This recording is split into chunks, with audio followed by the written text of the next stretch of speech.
मित्रांनो, तुम्ही जर आजचा भाग चुकवला असेल तर खरंच तुमचं काहीतरी हरवलंय. पार्थ, हो आपलाच पार्थ, आज काव्याकडे आला, हातात घटस्फोटाचे पेपर्स घेऊन, आणि त्याचे डोळे काहीतरी वेगळंच बोलत होते. पार्थ म्हणाला, काय चुकलं माझं काव्या? तुझ्यासाठी घरच्यांशी भांडलो, तुझ्यासाठी स्वतः बदललो, तरीही शिक्षा मलाच? तुला हसवणं ही माझी सवय नव्हती, जबाबदारी झाली. प्रेम होतं आणि अजूनही आहे, पण मी हरलो. हे ऐकून काव्या गप, तिचे डोळे पाणावलेले. पण पार्थ तो न बोलता निघून जातो, एकदाही मागे वळून पाहत नाही. तेव्हाच काव्याचं मन उद्ध्वस्त झालेलं, डोळ्यात अश्रू, हातात फोन. ती रेकॉर्ड करते एक हळवी व्हॉइस नोट.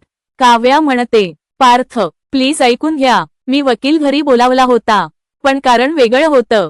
तुम्हाला सांगायचं होतं, मी अजूनही तुमच्यावर प्रेम करते. फक्त 5 मिनिटं मला बोलू द्या. इकडे दुसऱ्या बाजूला नंदिनीने जीवाला घटस्फोटाचे कागद हातात दिले आणि म्हटलं, मी तुला मोकळं करते. जीवाचा हात थरथरला, पण नंदिनीचं मन निर्णायक होतं. आणि तितक्यात काव्या तिच्या बाबांच्या मिठीत रडते. बाबा, मी एवढी वाईट आहे का? सगळे का मला सोडून जातायत? बाबा म्हणतात, तू अशी नाहीस बाळा, तुझा स्वभाव थोडा तापट असेल, पण प्रेमात खरी आहेस, आणि खरं प्रेम कधी हरत नाही.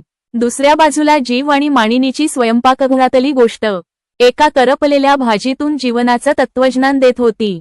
मानिनी म्हणते, भाजी करपली तर दुसरी करता येते, पण नातं तुटलं तर त्याची जागा काही भरून येत नाही. आयुष्यात कुठली गोष्ट ठेवायची आणि कुठली सोडायची हे समजलं की जगायला शिकलो आपण. पार्थ, काव्या, नंदिनी, जीवा सगळे वेगवेगळ्या वळणांवर उभे आहेत. कोणी मोकळं करतंय, कोणी थांबवायचा प्रयत्न करतंय, पण शेवटी प्रेम ते दोघांनाही जपायचं असतं. मित्रांनो, उद्याचा भाग अजिबात चुकवू नका, कारण उद्या हे नातं वाचणार की संपणार हे ठरणार आहे. आणि हो, व्हिडिओला लाईक आणि चॅनलला सबस्क्राईब करायला विसरू नका. धन्यवाद.